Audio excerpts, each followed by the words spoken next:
The one thing I will say is that where you are right now is perfect. The second you start judging yourself for not being where you think is further ahead, you invalidate the lessons that you had previously to get you to where you are. See, I failed a lot in business. I've had 27 international companies, some of which have failed spectacularly. Some of which have lost me millions of dollars. Some have made me millions of dollars. Some should have stayed ideas when I was drunk, right? and pretty much everything in between. And I was interviewed the other week. I was in Bulgaria. And the host said, but what about your failures? Because people think failures are bad. I says, you kidding? My failures are my capital.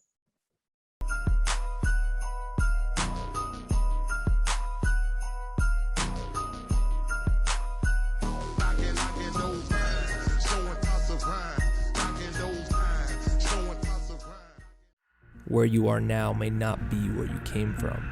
The choices you make today may spiral out of control or spin you in the right direction. Discover a riveting, true story of how Carlos Vieira nearly destroyed his life and lived to tell about it. Stand up, stand firm, believe, make it happen, and live through the madness. Knocking doors down along the way. And don't miss others telling their powerful stories on our podcast. Visit kddmediacompany.com. Welcoming to Knocking Doors Down, the author of The Inside Track, Mr. Peter Sage. How are you, good sir? I'm absolutely fabulous, sir. Thank you so much. Pleasure to be on. Yeah, it's an honor to speak with you. I love the work you've been doing and on your TED Talk. So this is really cool. Plus, it's kind of one of those selfish episodes where it's like, all right, I'm going to get a lot out of this one. I got a lot to ask. The book, of course, we want to get into it, why you wrote it and the things that you've been through. I kind of think an interesting point, though, is to just start with your mindset. And it really shows when you talk about having served your 6-month prison sentence and reading more about the case. I'm like, wow, Peter got screwed over in this deal, but you made lemonade out of lemons. It's part of the game. We can't control which way the river of life bends. All we can say with certainty is that there's no straight lines. There's no straight lines in nature. If you see a straight line, it's man-made. So we know that we live in a non-linear reality. The left brainers out there get frustrated by that. But the bottom line is that we know that things are going to show up that don't fit our pictures. So we can either get upset, we can get annoyed, we can get frustrated, we can get depressed, or we can be empowered. And that's a choice. And most people forget that that's a choice because they have their mind so focused on trying to control reality, which I did for many, many years until I realized that, the damn thing kept winning. So, it's about understanding that, regardless of what happens, life is not going to fit your pictures all the time. It's not meant to. We're here in a growth-centric experience, not a comfort-centric experience. And when we wake up to that reality, life shifts. And that was definitely a growth-centric experience for me. I can promise you that. Well, when you talk about that too, I know you talk a lot about brain development, especially that first 7 years. How intrinsic do you think that is? Like you said, a growth experience and trying to break free from that comfort. So many of us look to seek comfort when the reality is accepting the discomfort of life and being excited about the unforeseeable future. We just don't know. Sure. And people say they love surprises. Well, no, people love surprises that they want. Surprises they don't want, they call them problems. Right. So, understanding that when it comes to our mindset, when it comes to what you bring to the table, I'm going to slice it a couple of different ways. One is that you talk about comfort versus growth. Well, there is 2 parts to a human being. We know that we are the perfect encapsulation of the physical and the non-physical. We know that we have a physical body, but we know we are not our body. I know that if I was to cut off my arm, I'd have 15% less body, but I wouldn't be 15% less me. I wouldn't lose 15% of my personality, my memories, my sense of humor, whatever. Right. So the essence of what makes us who we are is non-physical. It's our hopes, our dreams, our wishes, aspirations, our personality, all of that stuff. And so if we know there's a physical and a non-physical component that we encapsulate, then let's look at the operating principles behind them. See, if we associate or identify ourselves with the physical only, then we identify with the body. Yeah, and we know we have a body. We're not our body. We don't say, oh, am arm. We say my arm. It's something we have, not something we are. So if we understand that the body has a nervous system, and that nervous system is hardwired for comfort, it's by design. Exceptionally useful if we're standing too close to a fire. Exceptionally useful if we're sitting on an ant's nest or broken glass. But if we identify with the body, we're going to be identifying with a life-seeking comfort. But that's not who we are. There's a bigger part of us, that non-physical part of us. And you can label it whichever way you want. I'm not here to question or debate labels. Whether you call it your higher self, your soul, your spiritual self, I don't mind. Go pick one that works. But that part of us is not wired for comfort, it's wired for growth. And we grow through challenge. In other words, if you were born an athlete, but you didn't know you were an athlete, and you got into the gym, and that personal trainer is shouting at you to run on the treadmill until you're sick and lift weights until your arms ache and all the rest of it, and you're identifying with somebody who's not an athlete, you're going to be hiding behind the treadmill. You're going to be lifting just enough to tick the box to say you've done it. You're going to be looking for ways to cheat on your workout and get the hell out of there as soon as you can. Now, if you know you're an athlete and you're here to get the Olympic gold, I've got news for you. If you're not throwing up in 30 minutes, you want your money back. You want a better personal trainer. If someone comes up to you and says, hey, I've got a great way on how you can cheat on your workout, you're going to look at them and say, who the hell are you? Get out of here. You see, most of us forgot we were born an athlete. We're here to take on the challenges of life. It's intrinsic. If you see a mammal, and we know in biochemistry that if that mammal perceives an exterior situation as a threat, it will go weak and lose 30% of its muscle strength. If that mammal sees the same situation as a challenge, it'll gain 30% of muscle strength. Okay? We are wired to take on our problems and challenges, not run away or hide or shirk from them. It's how we're wired. But if you don't know that, you're taking the perspective of the muscle fiber. Yeah, you're doing that weight on the bar, that screaming, burning rep, and you're sending messages to the brain. What are you doing? Stop. Yeah, I'm being broken down. Quick, send more pain messages. What are you? But if you're in the mindset of the athlete, you're proud that you busted out that last rep and can't lift your arms for 2 days and got a personal best. So it's never about the workout. It's about your relationship to it. It's never about the life you think you want or have. It's your relationship to it. Right. And that's how you can walk amongst them and not be affected by them. I think I see that a lot with. Wow, this is therapeutic as hell. Keep going. I've been doing a lot more reading. I know the term that's kind of been used here, Peter, I'm not sure if you're familiar with, has been like an unnecessary suffering, meaning that yes, we want to just sit in a state of comfort, but be it an ice bath, or people that might jump into a pool, or a really cold shower early in the morning for 5 minutes, or breathing techniques, kind of like a Wim Hof, or like you're saying that maybe you have a sedentary job, so it is getting out there for me, it's my mountain bike for an hour a day, regardless of whatever the temperature is outside, and things of that nature, as far as having that impact on the brain, as far as shutting off that safety mechanism, so to speak.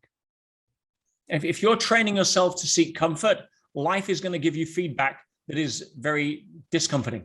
Because it's not why we're here.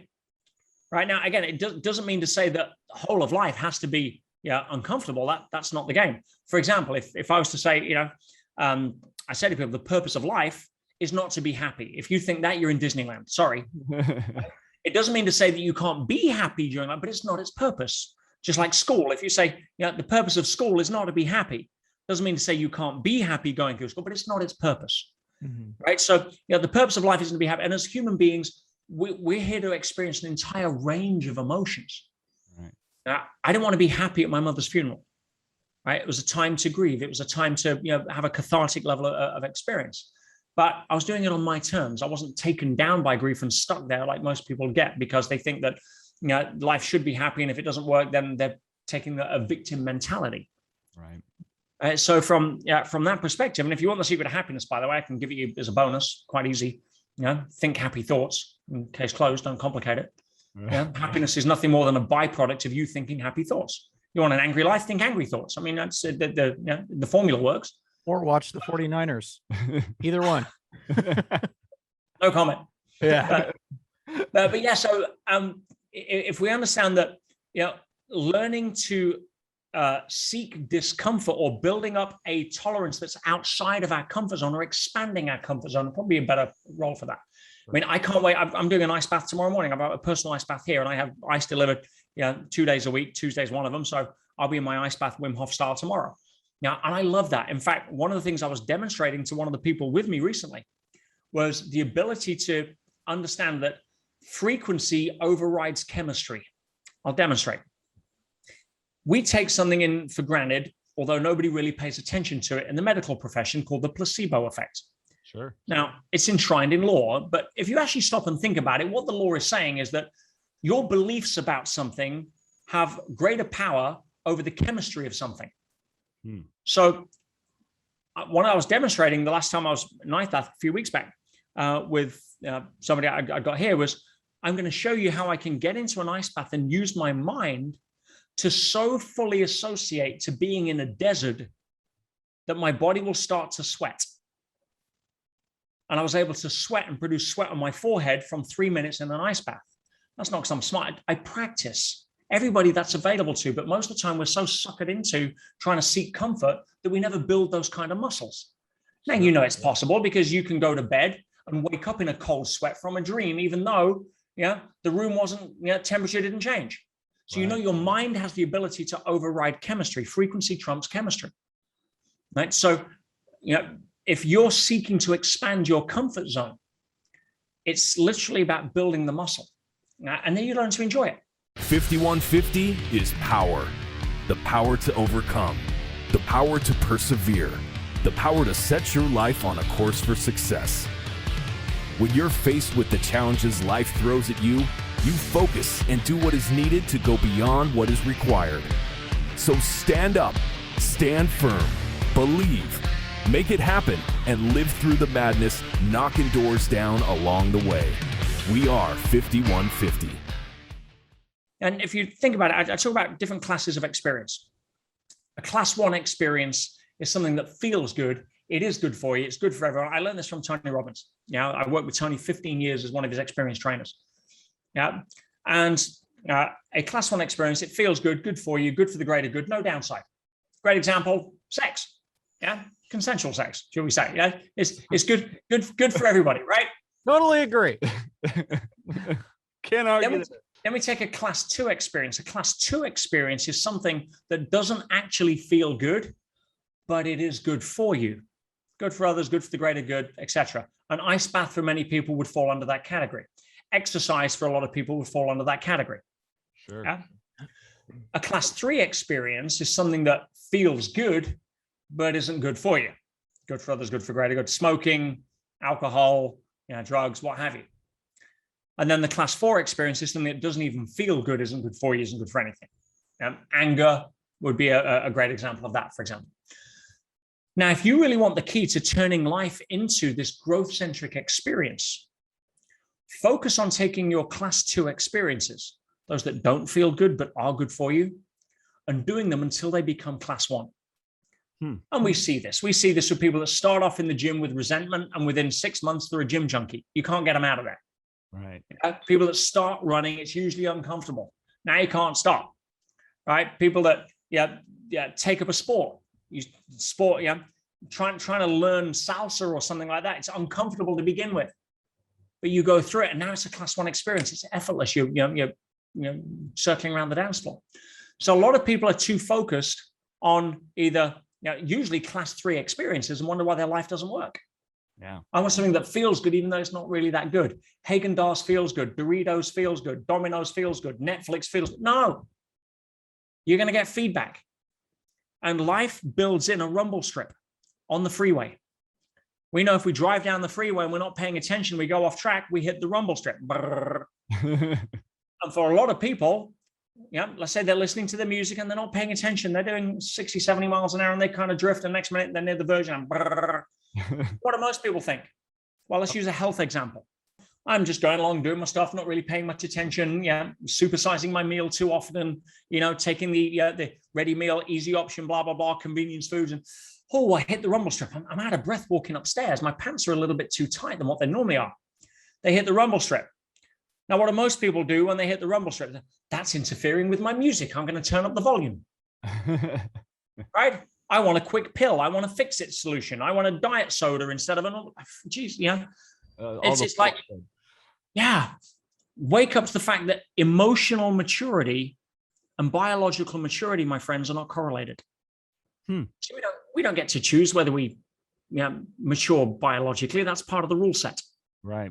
You can put on some creams and you can take some vitamins and you can do whatever you can try to impact it a little bit. I've got news for you. 50 years from now, you're going to look different. Right? It's part of the rule set. Inevitable. It's inevitable. Yeah. Emotional maturity is a choice. And unfortunately, there are a lot of people, you probably know some of them, that are walking around in emotional teenagers in some very adult bodies. Yeah. Well, and I know that, definitely as a lot of our audience, people in recovery for either addiction or mental health or the combination thereof. I know for me, sitting and imbibing alcohol for well over a decade at an alarming rate, I know I am a little bit behind in a lot of ways that it's, so now that's why I kind of how I came across you and folks in your area is trying to go like, I know I stunted the shit out of my growth. I've got work to do to get to the point of being a 43-year-old man that approaches life in that aspect. Well, one thing I will say to that, to your credit and to the credit of everybody that's listening here that has gone through their own dark night of the soul, the fact that you're here, the fact that you're on the path, the fact that you're seeking out information that will allow you to stay on the path that you now want to choose to walk. Yeah, and I buried one of my best friends last week with liver cancer because he drank himself to death. Yeah, then we all have a final scene in our movie, guys. Yeah. And the one thing I will say is that where you are right now is perfect. The second you start judging yourself for not being where you think is further ahead, you invalidate the lessons that you had previously to get you to where you are. Okay. So I failed a lot in business. I've had 27 international companies, some of which have failed spectacularly. Some of which have lost me millions of dollars. Some have made me millions of dollars. Some should have stayed ideas when I was drunk, right? and pretty much everything in between. And I was interviewed the other week. I was in Bulgaria, and the host said, but what about your failures? Because people think failures are bad. I says, you kidding? My failures are my capital. You go to the story of Tom Watson, the founder of IBM, and there's a famous story in the 1960s where one of the sales guys lost an account that cost the company $1 million because he made a mistake. Now, $1 million in 1960 was worth something, And he called him into the office, and the guy knows he's going to get fired. I mean, Tom Watson calls him in, and Tom Watson calls him in, and he says, do you know why you're here? He says, well, clearly I'm going to get fired. He said, fire you? It just cost me $1 million to train you. That is some mindset shit right there. The mistakes we've made, the times we've spent inside, the times we fell off the wagon, that's our capital. That's what's made us to who we are right now. And if you want to fast track to turning that into a superpower rather than a sob story, use the capital that you've earned there as a way to earn your stripes to be able to help others. So there's a lot of people that are recovering addicts that won't listen to anybody that's not been there. Right. There's a lot of people that will not give credibility to somebody that doesn't relate to where they are. Kind of like, well, you don't know what I went through. Why would I listen to you? You don't know. That kind of thing. Yeah. If you can look somebody nice, hey, listen, let me tell you about when I, woke up in a trailer park, on crystal meth for, the 10th time and cost me the girl that, finally, ran out on me because, she lost patience and all the rest of it. Yeah. And I woke up in my own vomit for blah, blah, blah. And then I was on parole for this. And let me tell you about that time and how I got through it. Right. Because I saw something in myself that I see in you. And I believe in you as much as I believed in me at that point when I made a shift. And I'm going to continue to believe in you until you do. And you come at it from that place. You turn your story into your gift to be able to help others with. And you accelerate down that path of personal growth faster than anything else, I can promise. Well, Peter, I think it's a good point to then let's talk about your prison sentence and the work you did, because there might be people going, oh, this guy, he's talking about making millions, losing millions, not understanding that, you know, you were thrust into a situation due to a business deal. I mean, it's, people can look up on their own Peter's case. It's just kind of preposterous to me that there was any time served, but it wasn't just like, okay, you're getting 6 months and we're going to put you around the corner at the holding cell and then let you out. No, you went to a shitty, terrible situation with hardened criminals, but you went in with a certain mindset. Per my recollection, it was almost immediate, a conversation you were having with your fiance at the time once you got the sentence down. Well, it's just a bit of backstory. I mean, it's not hugely relevant, but for context, I was arguing a business deal in court with a major multinational, multi-billion-dollar company, which I probably won't name, called Hewlett-Packard, right? And they were suing me for $17 million on a business deal where they made millions of dollars. Yeah, and I'm like, they said I hadn't got the right to resell equipment. I said, you didn't give me a contract saying I couldn't. I paid you in full, $12.5 million. They're suing me for $17 million deficit. I'm like, you're on crack. Right? It's, and for those that are in business or entrepreneurs, they'll understand that when it comes to litigation, it's a tool, it's a chess game. Yeah. Yeah. When Apple sued Samsung over patent infringements, in Germany, it had nothing to do with patent infringements. That was thrown out of court. It had everything to do with them getting a temporary block on allowing Samsung to display their products at the Berlin Electronics Fair, so allow Apple to get a step on the ladder.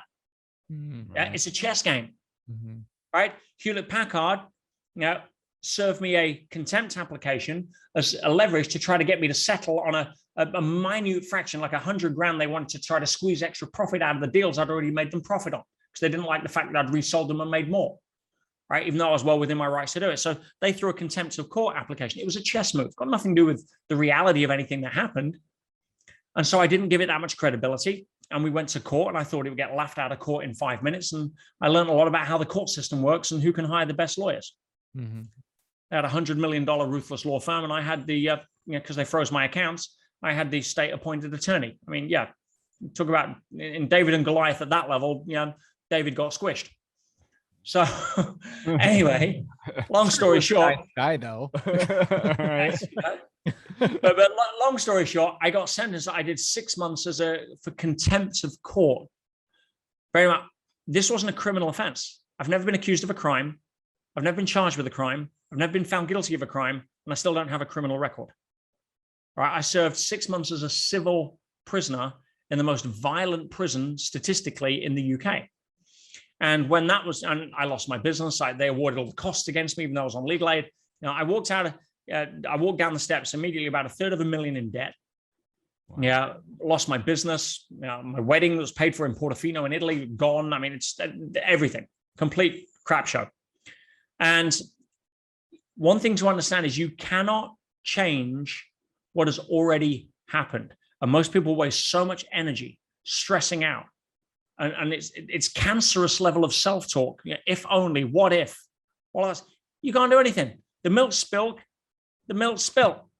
right? It's like moaning about it, won't put it back in the bottle or clean the carpet. Right? So what's done is done. It is what it is. So I free up the energy that I was putting into resisting something I can't change. I can't change the fact that I'm walking down the steps. So I stop resisting that, I accept that, and that frees up the energy of resistance to channel into the next best move.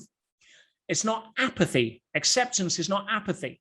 Apathy is like giving up. It's like, oh, I'll just accept it. No, I stop resisting so I can free up the energy to make the smartest next move. That may be an appeal. It may be, seeing what I can learn. In my instance, I'm like, right, I've been very blessed that millions of people around the world for the last few decades have benefited from my teachings. So maybe the university is trying to give me this incredible graduation event to see if I can walk my talk in a situation where it's not a classroom. There's no cameras or second takes. It's not a podcast. It's a place I would never have had the opportunity to go and practice in. So let's go help people that really need help, not those that are surfing YouTube because they're bored. So Peter, you seem, how do I explain this? Okay, so you walk in, I'm just curious, you walk into this prison as a civil, what'd you call it? Civil prisoner, not a criminal prisoner. Although there's no distinction because they're not geared for that. Right. And you lost everything, your wedding in Italy, your business and all that. What was your mindset like? Because I know you're very positive and this is what it is. This happened, so there's no point in going back. How did that factor when you were walking into prison? What was going through your head? Oh, I was excited. You're right. Yeah, I took on the identity of a secret agent of change. Wait, did you say you were or were not excited? No, I was excited. Oh, I got a new adventure that I wasn't expecting that I'm about to be put into. Let's go see what happens. That is an incredible mindset. Right. And when I walked in, the first person I saw was the prison officer that issued my clothes. Mm-hmm. And they're not orange in England, which is useful. Right? Not a good color for me. But no. And he asked me, he says, excuse me, he says, are you a copper? Right, which is slang for policeman. Sure. I'm like, no, please don't give me that label walking into prison. That reduces your life expectancy. But I says, no. He says, oh, there's something about you. It's different energy about you. Anyway, I let it go. I then go in the waiting room. Now, again, this is all new to me. I've only seen stuff like this on TV. I mean, the prison is very similar to, if you've seen the show Prison Break, right? And you guys probably have experience or whatever, but it was pretty similar kind of deal. Yeah, like high security prison. And I'm in the waiting room and I finally get called for a medical. So I've got to go see a prison doctor. And I'm sitting there and we're talking away. And after 5 minutes, he leans to me, he says, can I ask you a question? I said, sure. He said, are you undercover? And I started laughing. I'm like, I says, I've got to ask you something. I says, you're the second person that's kind of said that. Why do you ask? He says, in 20 plus years as a prison doctor, I've never, ever seen anyone so happy on their first ever day in prison. I thought you were being sarcastic when you said that. No, that was true. And I knew I was there for a mission. And again, let's chunk back a bit, because beliefs govern everything. And there are two types of belief. You have governing beliefs, like overarching beliefs, global beliefs, and local beliefs. So a local good belief is that I think that person can't be trusted, right? Mm-hmm. A global belief would be, I don't think anyone can be trusted, right? So I think all women are, as opposed to I think that woman is. So you got global versus local beliefs. Sure. Now, Albert Einstein, pretty smart dude apparently, never got to meet him, but heard good things. Yeah. It's kind of new stuff. Yeah. Had some cool projects. He said that the most powerful question that you can answer in your lifetime, not on a Sunday when you're bored, not when you've finished watching Netflix, not on a bank holiday, not in the shower, in your lifetime, is, do you live in a friendly or a hostile universe? Now, that's a governing global belief. And the thing with global beliefs is it impacts all of the cascading levels of belief. If I believe all women are bitches, then that's going to affect the next woman I talk to that could be my soulmate. Sure. Yeah. Mm-hmm. So, if I think all men can't be trusted, then that's going to affect how I look at my next potential business partner. Sure. Right. So, if I live in a friendly universe, that's going to impact on every scenario that shows up. If I live, which I believe, by the way, if I live in a friendly universe, then what's it doing to me in this incredible prison thing that I'm putting me into? It's got to be something cool. Yeah, if I trust the personal trainer in the gym, I'm not going to be scared about the exercise he's giving me, because he has my well-being at heart. He's not there to try to rip my arms off. He's there to help me, lift the weight for the gold medal. So if I trust the river of life, I don't care whether it bends left or right, if I know I'm in the right river. If I live in a hostile universe, by definition, I'm looking through a fear-based lens. Oh my God, I'm going to prison. Nothing ever happened to me in prison, right? No violence, and I ended up doing a lot of stuff in there that was congruent with the reason I went in, which was to help as many people as I could. I got a lot of people off drugs. I was stopping suicides. I redesigned the intake system to reduce violence between the wings. That's now being rolled out in prisons all over the world. Right? We just had 30,000 copies of the new prisoner welcome booklet that I designed, right? Shipped to prisons in Ohio, Texas, Nevada. The head of corrections for New South Wales. I was speaking to recently in Australia. It's been translated in several languages. And I won a national award for the work that I was doing in there. Now, again, that's not because I'm trying to get anything. I went to serve. I went to demonstrate that what I did, doesn't just stack up in a classroom. Yeah. Yeah, if you're a relationship coach, expect problems in your relationships. You can demonstrate that what you talk about is real. If you're a health coach, expect a health challenge. I've been talking positive psychology for over 2 decades. If I can't show up in a situation like that, you should never listen to a word I say again. I love the story. I can't remember exactly. When you were in prison, there was a situation where a teacher had left the room. So you had something you'd handwritten, and then you ended up typing it out and printing it out. I don't recollect fully. Yeah, it was. I was helping a lot of people, and I needed a way to be able to leverage that. And so I wrote a story. I wrote it by hand, and it was called Mud or Stars. And it was taken after the old adage, 2 men sat behind prison bars, one saw mud, the other saw stars. And it's essentially to demonstrate that your condition never defines you. It simply gives you the opportunity to define yourself. And so on that note, I'd written it out, but I'm limited. There's no computers in there. There's no email. There's no, no electronics. But there was access to a computer in the classroom. I got put into education, into business studies, and so I'd got this handwritten. It was about 4 pages long, and I'd written it out. And it was written in the third person, because if you approach somebody and tell them what they should or shouldn't be doing, Mikey, like you said, you don't know me. You don't know my story. Who are you? So there's resistance, because the presupposition is you're not good enough where you're at. And that triggers the primary fear we all have, which is the fear we're not enough. Yeah, right. And therefore we discount whatever it is because we won't accept it at a deeper than intellectual level of awareness. Smokers know they shouldn't smoke, but they don't accept that level deeper than intellectual, because that means they'd have to own it and then admit to themselves they're stupid, and we won't do that. So we just shut down at the first level of the awareness. So if I'm trying to help somebody, unsolicited coaching will always respond with kickback. Yeah.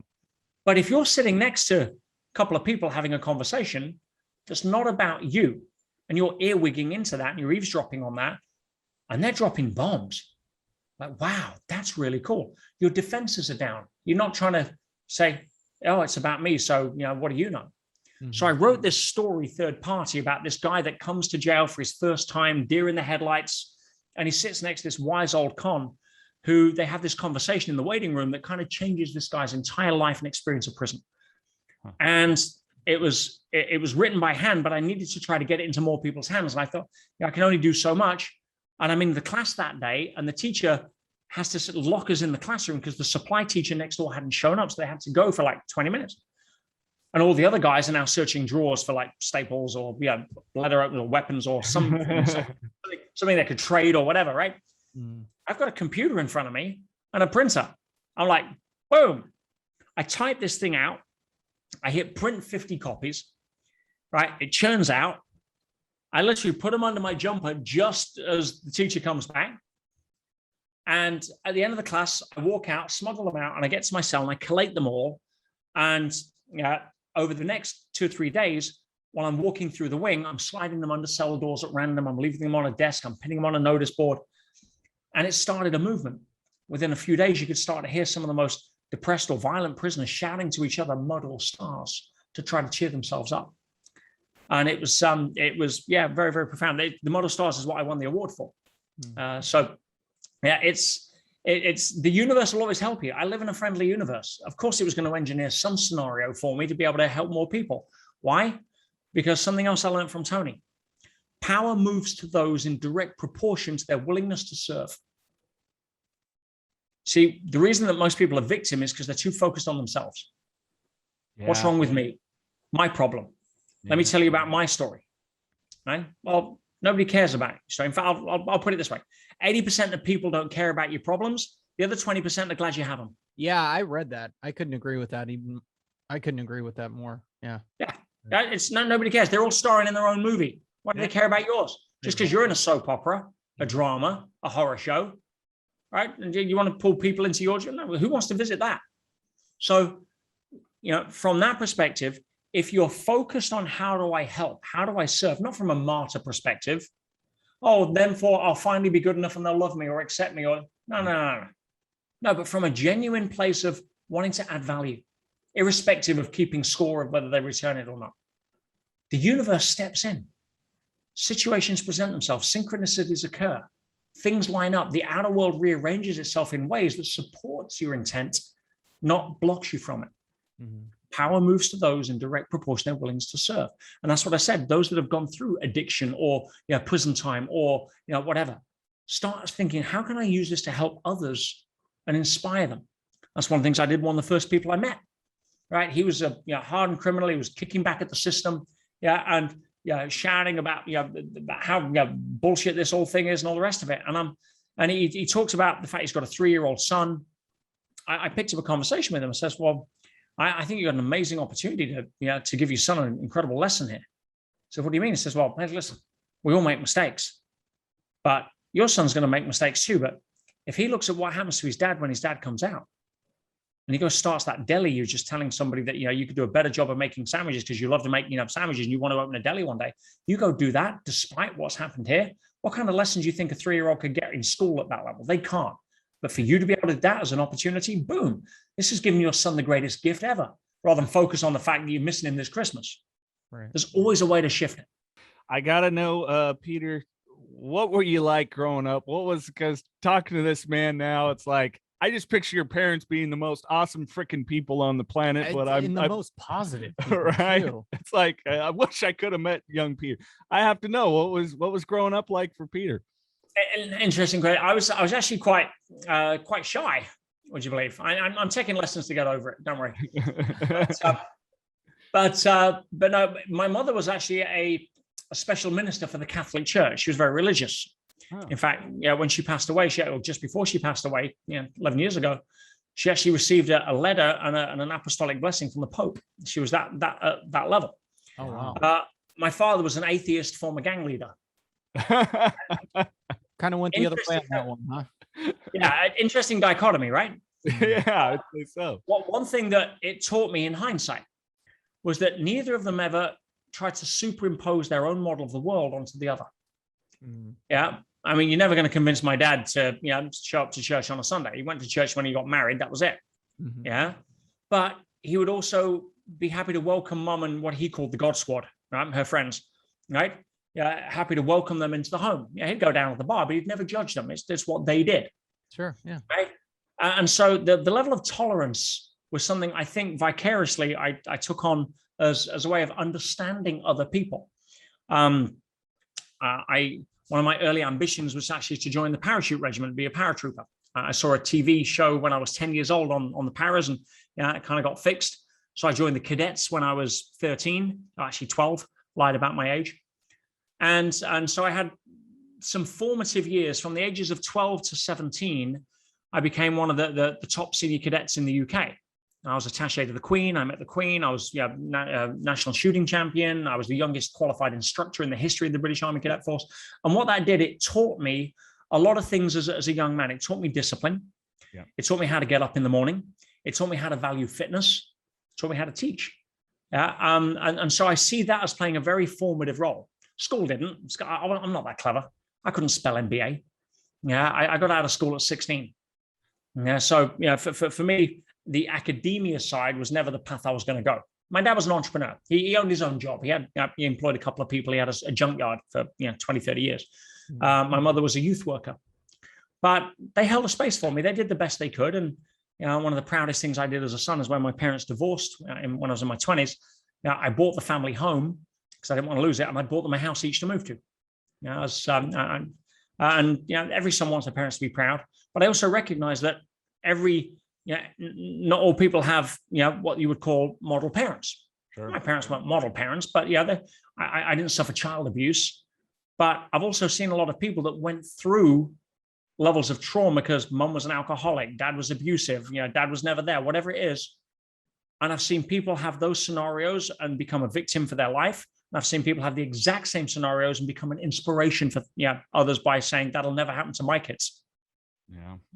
Again, outer world follows inner world, not the other way around. Yeah, you talk about that as well, as far as concerning environment and how people often say we're products of environment, and you say that's bullshit. Well, I wouldn't say bullshit. I would say that there is an aspect of nature and an aspect of nurture, right? But over time, environment beats will. Gotcha. What I mean by that is that, yeah, if you hang around with 9 recreational drug users, chances are you're going to become the 10th. Gotcha. You hang around with 9 people that are looking at life through the lens of how we can, not why we can't, that are self-motivated, that have a good morning routine, that are looking out there to go make a difference and leave a legacy in the world. Chances are you're either going to become the 10th or you're going to get kicked out of that peer group. So environment trumps will. Now, you are not going to attract people that are much higher than your level of consciousness. Your level of consciousness is your governing factor.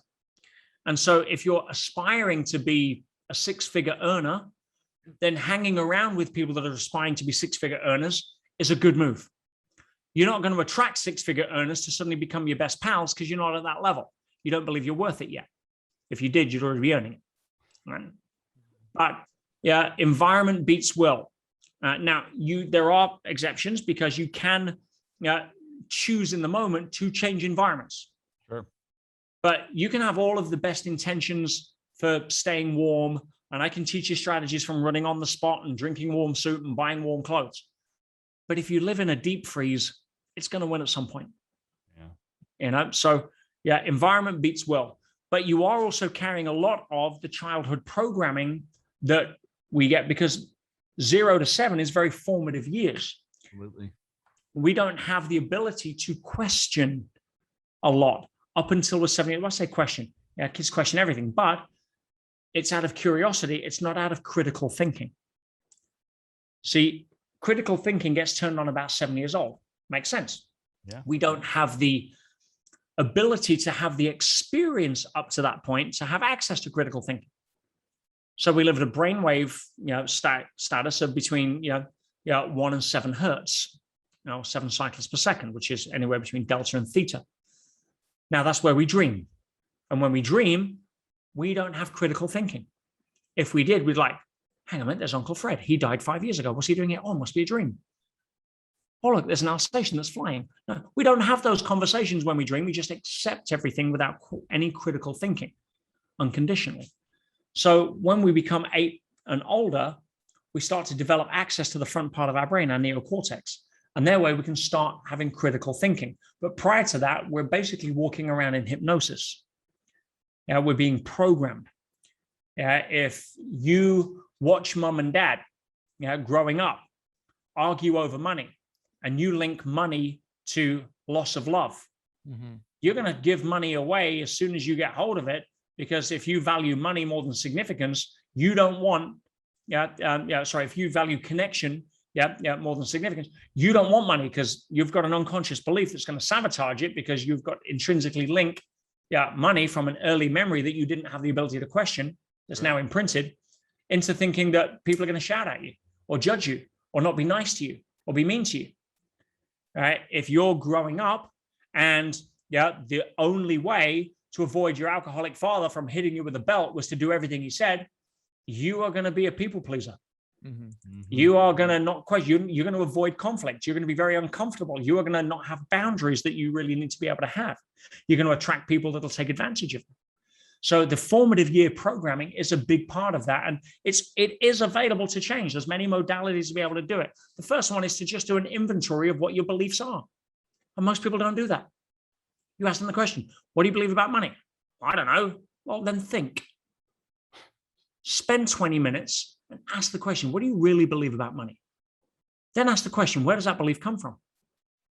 Then ask the question, is that belief still true for you? Or ask an empowering question, what other things would you have to believe in order to think that that belief was true? Let's run an example.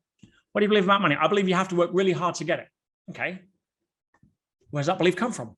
Well, my dad used to say, he used to work 50 hours a week at the factory. Oh, you have to work hard to get money. Okay. Well, is that belief still true for you? Well, no, because, A, he died at 55 of a heart attack and didn't have any money. So, it doesn't really work. B, I see a lot of people that aren't working 50 hours a week that are making good money. That belief isn't still true. Okay, what else would you have to believe in order to think that was true? I'd have to believe that the other opportunities people have, are only for them and not available for people like me. I'd have to believe that I wasn't smart enough. Well, that's not true, clearly. You see how you start chipping away at the foundation. All of a sudden, you have this entire new belief system that gets installed because you realize you've been living on an old record that's not been updated just because you never took the time to look in the mirror and ask the questions. See, yeah, I think a lot of people never have, in so many aspects of life, they're just on autopilot with things and never actually sit and do any sort of inventory. That's why I say, I think the world would benefit from going through a 12-step program process a little bit, because you are required to do inventories of sorts. 100%. And most of the world is sleeping awake. Peter, can I ask you something? Sure, what do you think about money? Money is, recognize what it is. Mm-hmm. Money is a byproduct or a consequence. Money is received as a byproduct or a consequence of adding value. It's nothing more than an arbitrary medium of exchange used to measure one thing, and that's perceived value. Mm-hmm. The second you make it a thing, you'll be chasing it for the rest of your life, because it isn't a thing. It's a consequence. It's something that's measuring value. You only got money last time you got money by adding something of value first. A product, a service, 40 hours a week, doesn't matter. Sure. However, if you turn it into commoditize it and turn it into a thing, you're chasing your tail. Why? Well, when was the last time you walked into a gym and said to the personal trainer, hey, I've got a deal for you. Give me the strength, I'll go lift the weights. Well, you sit in front of a cold fire one night and say, hey, got a deal for you. Give me some heat, I'll go fetch you some wood. Doesn't work that way. You chop the wood, you get the heat. You lift the weights, you get the strength. You add the value, you get the money. But if you're chasing strength, heat, or money, you're going to be on a hamster wheel forever, because it's not what it is. You see, two things people stress about the most are time and money. And the only place in the universe they actually exist is in the mind of a human. True. Everything else is pieces of paper with dead people on it, shiny metal and hard rocks. There's no intrinsic value. We create the value on what we perceive. But the biggest challenge is most people link their self-worth to their net worth, because that's how they think society judges them. And if you're doing that, you're always going to, if I did that and I walked out of prison 4 years ago, $350,000 in debt, no business, no credit rating, nothing. Now, if my self-worth and net worth were linked at that point, where do you think my self-esteem would be? In the toilet. Yeah. If my self-esteem's in the toilet, then how much value can I add to the world? Not a lot. So therefore, I'm not going to be able to climb back out. I'm very pleased to say I'm not here make this about me or anything else, but my business will do over $1 million this month. Fucking awesome. I made more money this year in 2021 than I made for the last 5 years combined. Why? Hiring. And again, I'm not trying to say that to impress anyone. I'm trying to say to impress a partner, right? I could lose everything tomorrow. It'd be a damn good excuse to go again. Yeah. Right? Because the whole concept of ownership is flawed. Have we figured that out yet? You don't own anything. While you're starring as the character in the movie of your life, you don't get to take any of the props with you at the end of the movie. Yeah. If you're in the Fast and the Furious, you may get to drive some nice cars. I drive some nice cars, but I don't get to take it. I don't get to keep it at the end of the movie. I'm just acting in my own movie right now. Right. My few years ago, my fiance, the one that never materialized after I went to prison. The things people do to get out of a wedding. But we were in South Africa one time, and I got an engagement ring. I had it custom made, one of the top setters out of Tiffany, New York jewelers. $120,000 ring. It was a nice ring. Wouldn't buy another one, but it was a nice ring. That sounds pretty nice. Yeah.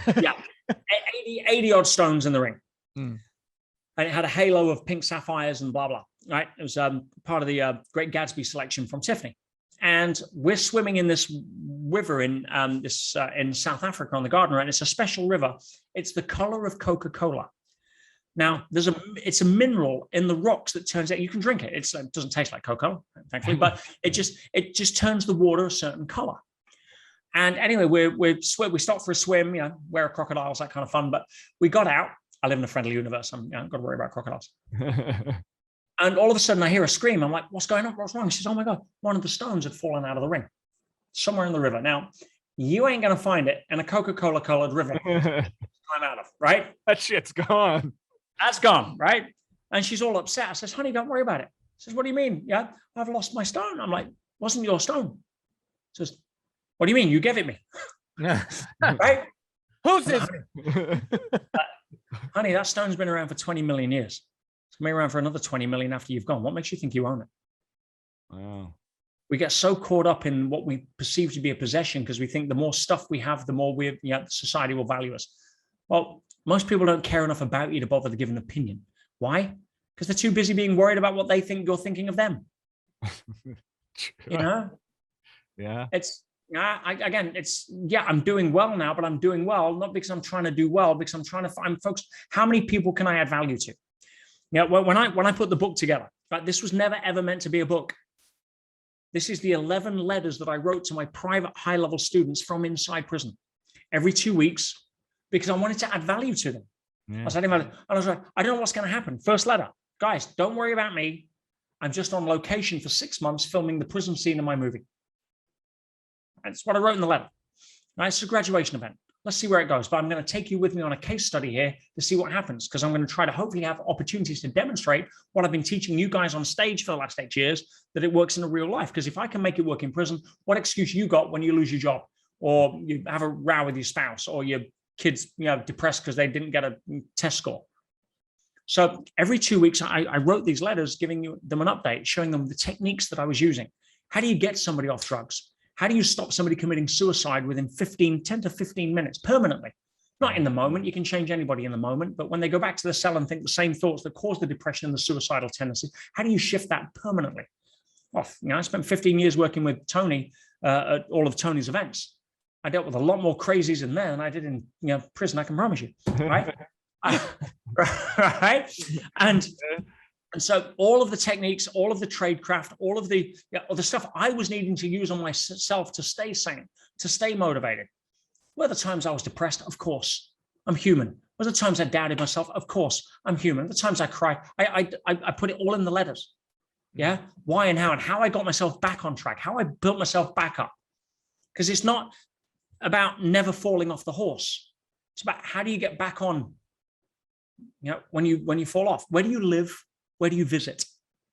So if you live in the gym, you can visit McDonald's once in a while. It's not going to do much. But if you live in McDonald's, you can visit the gym once in a while. It ain't going to do much. Ain't going to do much, yeah. Mm-hmm.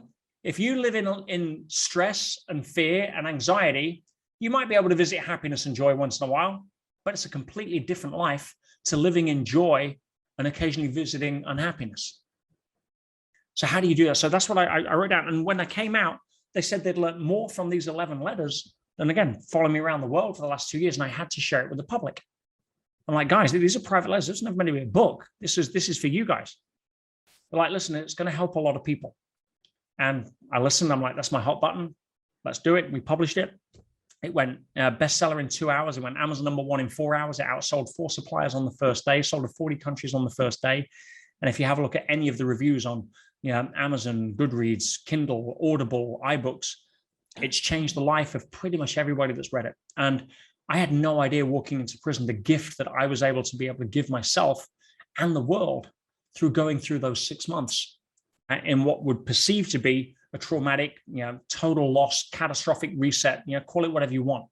Yeah. It turned out to be one of the greatest gifts and adventures I've ever had the privilege of living. That's awesome. Of course, if people want to get the book, we've got the special link. It's getpetersbook.com/KDD. Am I correct? Yeah. So I wanted to do an offer because, again, my mission is to get this to as many people as possible. Now, I'll be honest, you can go to Barnes & Noble or Amazon and pay $24.95 for this, but not a lot of people do. And unfortunately, they probably should, or pay $100 because then they're more likely to read it.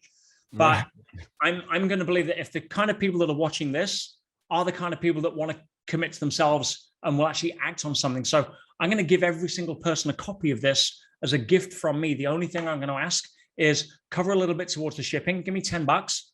And it costs me $12 to have it printed and shipped. So I'm losing $2 for everybody that takes this on. I'll be totally transparent.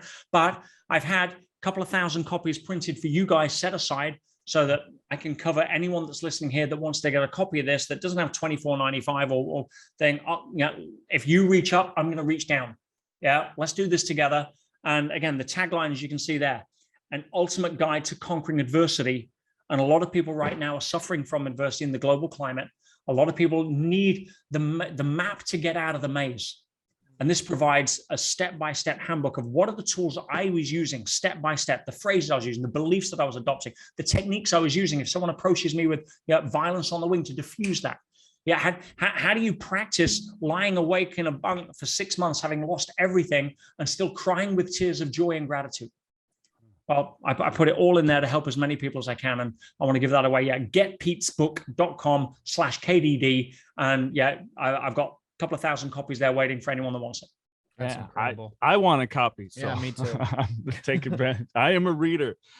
Well, Mr. Sage, this has been a real honor and a pleasure. And before we wrap up and leave you with the final word of inspiration, words of inspiration, we'll give you more than just one. We like to have a little fun and do some random questions. These are just fun for shits and giggles. All right, Mr. Mike. All right. If they were to make a movie about you, who would you cast to play yourself? Daniel Craig. I could see that. He would nail it. I would ask you the superpower question, but I think he already got it, so we'll skip that one. Okay, this is a fun one. If you were stranded on a deserted island, and oddly, it's got a record player and a TV, what one movie and what one album would you take with you?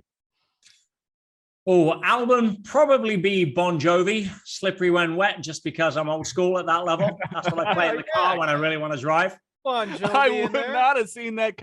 I was expecting maybe like the Who, the Beatles or something. No, we go an American New Jersey boy. Hell yeah. And as a TV show, probably or movie. It's a Wonderful Life as a movie. Yeah, I've seen The Matrix so often. It's and Matrix 4 is out. So I mean, The Matrix is my favorite documentary, to be fair. I'm with you on that. I'm excited for the next one, man. Red pill, blue pill. It's I'm with you on that. It's like, yeah, we kind of live in that, people. You know, there's a lot of metaphors here. All right, so I'm going to ask my famous question right now. Would you rather fight 10 chicken-sized horses or 1 horse-sized chicken? That's a great question. I've just got a visual on that, and it blows my mind. Isn't it? Could you imagine a horse-sized chicken or 10 chicken-sized horses? Yeah, I think a horse-sized chicken, just because I'm a Family Guy fan. Yeah. But it's a never-ending fight. Just keeps on going and going. Did you hear that? Exactly. Peter, life is a growth-centric experience. That's right. Peter is a fan of the Family Guy. Okay. What advice would you give to your to a previous boss if you could? Never had one, but if I could, thank you for stepping up and taking more risks than the people who work for you appreciate. We usually get you can tell Peter means what he says, because normally get don't be such a dick or something. So I tell my old boss to fuck off, something like that. Take your job and you can give it to somebody else. Yeah. All right. One more there, Mikey. So based off of your beautiful, positive mind, what goes through your mind when you're stuck in traffic? What's just the first thing you think of? First thing, I don't do that much thinking, to be fair. No. I meditate most days, well, every day pretty much. But yeah, no. If I'm stuck in traffic, probably how grateful I am to still be living in a time in history where I can be stuck in traffic. Yeah. Good point. That makes me curious. It's kind of a little off of some of our usual. You talk about meditating every day. What is kind of a daily practice for Mr. Sage? Ideally, 5 a.m. Reveille, as in up at 5. I have a 2.5 hour, / morning routine.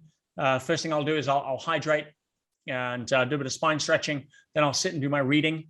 I read my personal growth, spiritual growth in the morning. If I do fiction, usually it's the latest Jack Reacher book, which I'm all up to date with. Man. But that's not a morning. Part of my morning practice is I'll hydrate, spine stretch. I'll do my reading, probably 20-25 minutes. I'll then meditate for anywhere up to an hour, and then I'll journal. And once I've done my journaling, I'll then do my juice. I have a ginger shot, fresh ginger, half an apple, whack that through, bang. Then I'll hit the gym. I've got a gym here at home. I'll train at, or I'll go for a run with the dogs. And then I'll have a proper breakfast juice. And so 9 a.m., body's trained, spirits trained, souls trained. emotions all in place. Let's go, take on the day and have fun. Thank you for sharing that. I'm curious as I continue to try to move forward within myself, trying to bring, like those three key areas as I've kind of started to see that overly come up is your spiritual sense, your physical health, and your mental and emotional health, and trying to get those more aligned. So thank you for sharing that. We definitely have different morning routines. If you could leave any last words of inspiration and positive thoughts for the listeners and viewers. Certainly, if anything that you've heard today has resonated, then remember, I'm just a guy. I'm no special. I'm no more different. I put my pants on one leg at a time. I may have had the opportunity to learn from some of the great masters that I've been privileged to study under and as mentors, but we all have those. And some people, their mentors are their traumas. And so, never believe that you don't have gifts. Never entertain anybody else's idea that you're less than because of what you've gone through. You're more than. You're way more qualified to take on the current challenges because of your history than most people ever will be. You're walking superheroes. Don't let anybody tell you you're not. Love that. Mr. Peter Sage, thank you very much. My pleasure, gentlemen. It's been an honor, and keep doing what you're doing.